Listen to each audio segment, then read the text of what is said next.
Our current electric grid was conceived more than 100 years ago when electricity needs were simple. Power generation was localized and built around communities. Most homes had only small energy demands, such as a few light bulbs and a radio. The grid was designed for utilities to deliver electricity to consumers' homes and then bill them once a month. This limited one-way interaction makes it difficult for the grid to respond to the ever-changing and rising energy demands of the 21st century. The smart grid introduces a two-way dialogue where electricity and information can be exchanged between the utility and its customers. It's a developing network of communications, controls, computers, automation, and new technologies and tools working together to make the grid more efficient, more reliable, more secure, and greener. The smart grid enables newer technologies to be integrated, such as wind and solar energy production and plug-in electric vehicle charging.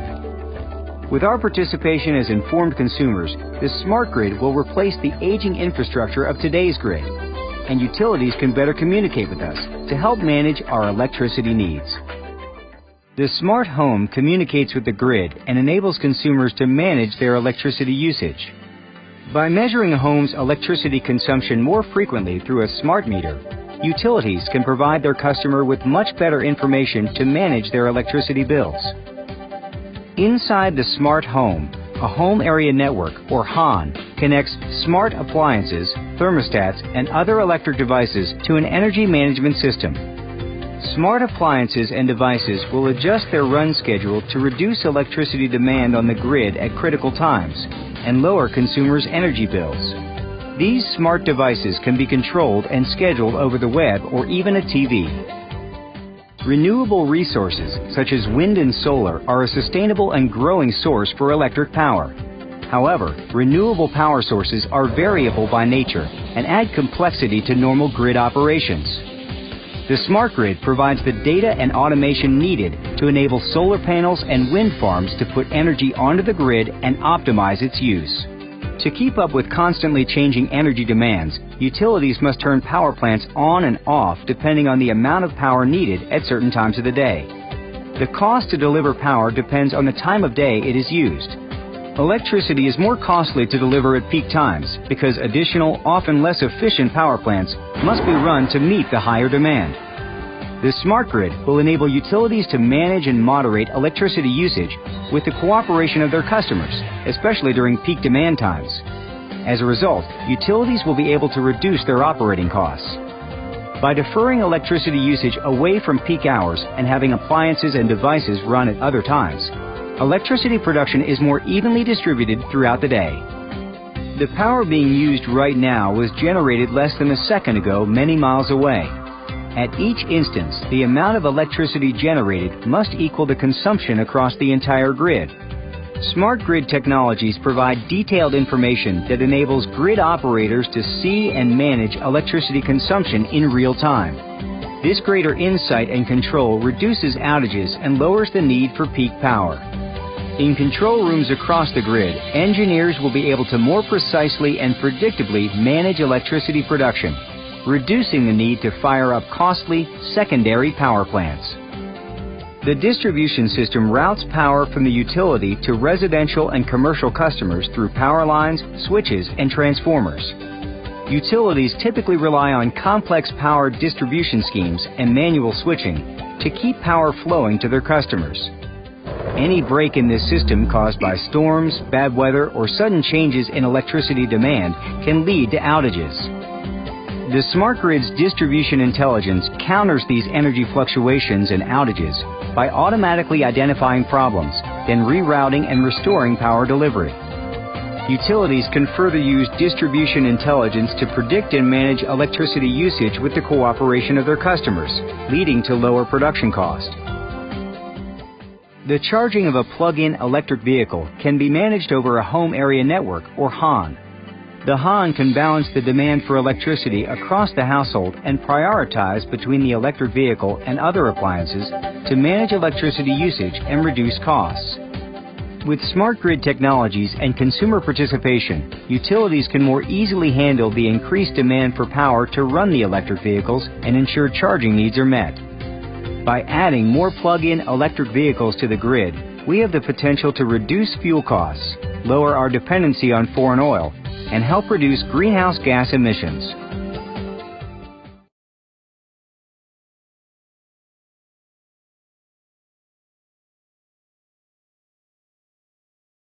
اليوم راح أحكي عن موضوع كثير مهم، موضوع سمارت جريد أو مايكرو جريد، الشبكة الذكية. طبعا قبل ما أعرف إيش سمارت جريد لازم أعرف الجريد نفسه إيش هي. الجريد اللي هي شبكة أو نظام الكهربائي اللي بتكون من محطات الجنريتور والترانسميشن والديستريبيوشن. طبعا إنه بنولد الطاقة، مبدأ عملها إنه بنولد الطاقة بقدرة معينة، ثم نرفع الفولتية بما يسمى تحت مسمى ستيب أب، ثم نقوم بنقلها بواسطة الأسلاك المحملة على الأبراج، ثم نخفض هذه الفولتية بمرحلة اسمها ستيب داون، ثم ننقل الطاقة أو نوزع هذه الطاقة إلى المستهلكين. ولكن هذا السيستم له عيوب كثيرة. العيب أحدهما أنه إحنا نعتمد بشكل كبير على الفيول لتوليد الطاقة، بالتالي هذه تكلفة كثيرة، وإنه كمان إنه نؤدي إلى تلويث البيئة بإضافة ثاني أكسيد الكربون في الجو، وأيضا إنه يتم توليد كمية كبيرة من الطاقة في نفس المكان، فيكون نقلها مكلف جدا وصعب، وفيه نسبة خطورة وخسارة كبيرة، ذلك هو not economic. والنقطة الأخيرة إنه وهو عدم وصول الطاقة لجميع المستهلكين إذا حدث خطأ في نظام مثل قطع الأسلاك. لهذا السبب نحن توجهنا إلى ما يسمى السمارت جريد.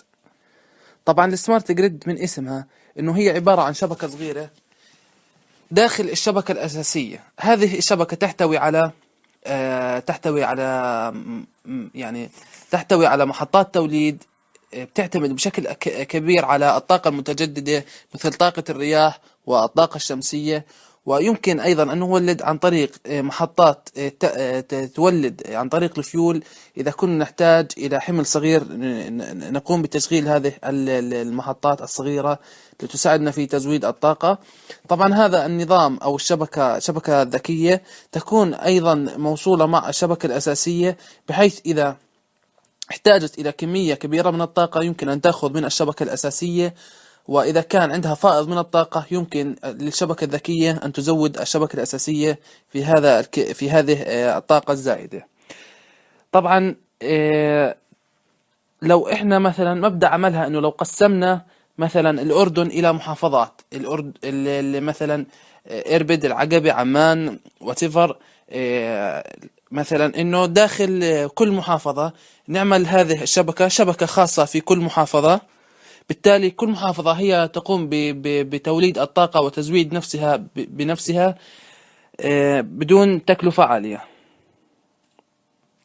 طبعا هسه راح احكي لكم مبدأ عمل السمارت جريد. مبدأ عمل السمارت جريد بسيط جدا، انه نقوم بتوصيل، او السمارت جريد تحتوي على اللود الأحمال، وتحتوي على محطات التوليد اللي بتكون معظمها طاقة متجددة، ونقوم بتوصيل السمارت جريد مع الشبكة الأساسية على خط تجميع أو بخط ما يسمى point of common coupling.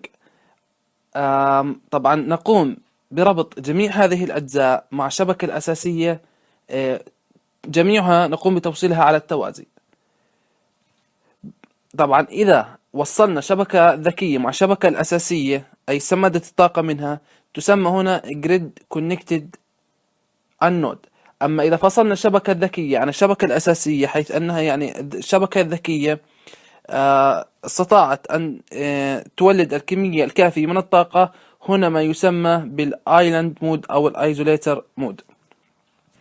طبعا توليد الطاقة المتجددة إنه كيف راح يكون مثلا، إنه راح يكون مثلا كل سطح بيت يتركب عليه خلايا شمسية بقدرة معينة، أو مثلا فوق الجبال يقوم أو في يعني خلينا نحكي في مضارب الهواء نوضع طاقة رياح. هذه كلها تسمى طاقة متجددة. ولكن لما نولد، لكن الطاقة اللي تنتج عنا هي تنتج عنا بالدي سي، وهذه مشكلة. إنه ولكن حلها بسيط، إنه نقوم بعملية الانفرتر اللي هي تحويل الدي سي لاي سي، ثم نزود أنفسنا بيوتنا أو الشبكة الذكية بهذه الطاقة، طاقة ال AC أو current AC. طبعا نظام السمارت جريد له ميزات كثير حلوة. أول إشي إنه إحنا بنقوم مشاركة أكثر من جهة في توليد الطاقة، أي إنه مساعدة محطات التبريد الأساسية في توليد الطاقة. والشغلة الثانية إنه إذا عملنا عند كل محافظة شبكة ذكية، إذا صار خطأ أو فصل في قطع أو في حد الأسلاك أو أي مشكلة، ما بتفصل عن المحافظة الثانية. والشغلة كمان إنه بنقلل انبعاث ثاني أكسيد الكربون. والشغلة الرابعة إنه نتحكم بالشبكة عن طريق معرفة كل منزل كم سوف يستهلك من الطاقة أو كم سوف ينتج من الطاقة، وبالتالي معرفة إنه إذا بدي أزود هاي الشبكة بالطاقة أو ما أزودها. والشغلة الأخيرة إنه إحنا بنكون جزء من الشبكة الذكية عن طريق مشاركتنا في توليد الطاقة وتزويدها بالشبكة والتحكم بها. ممكن أستفيد منها على الصعيد الشخصي، إنه ممكن مثلا أنا أركب خلايا شمسية أو طاقة رياح بقدرة معينة، وأنا ما أستعمل هاي القدرة، بالقدرة هاي كلها ما أستعملها. بالتالي هيك بكون بزود الشبكة بطاقة ممكن إنه يدفعوا لي فلوس بدالها. هاي هيك تحصل لنا مردود مالي. طبعا المرة الجاي إن شاء الله راح أحكي عن أشياء كثير تطورت بنسمع فيها بس ما بنعرف إيش هي.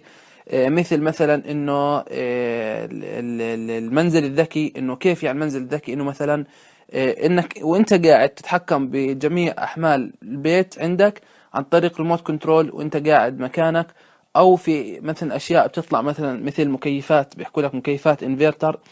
إنه كيف يعني مكيفات الانفرتر بتقتصد بالكهرباء فعلا، إنه هي بتقتصد أو لا؟ راح أحكي لكم عنها، هاي موضوع خاص إن شاء الله. ومثل